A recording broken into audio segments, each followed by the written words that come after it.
प्रत्येकाच्या मनातला विषय म्हणजे कोकण. तर मंडळी, कोकण म्हणजे निसर्गाने दिलेली एक सुंदर भेट आहे.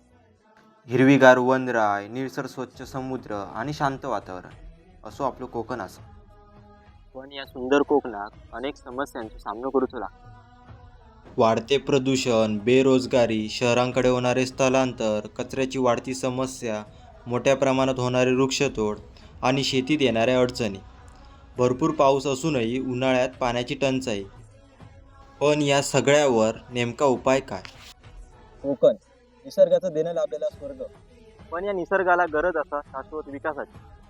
जमिनीमधील पाण्याची पातळी वाढवण्यासाठी रेन वॉटर हार्वेस्टिंग करणे, नद्यांवरती धरणे बांधणे, निसर्गावर आधारित पर्यटनाचा विकास करणे, स्थानिक पातळीवरती मिळणाऱ्या कच्च्या मालावरती प्रक्रिया करणारे उद्योग उभारणे, जेणेकरून बेरोजगारी कमी होईल.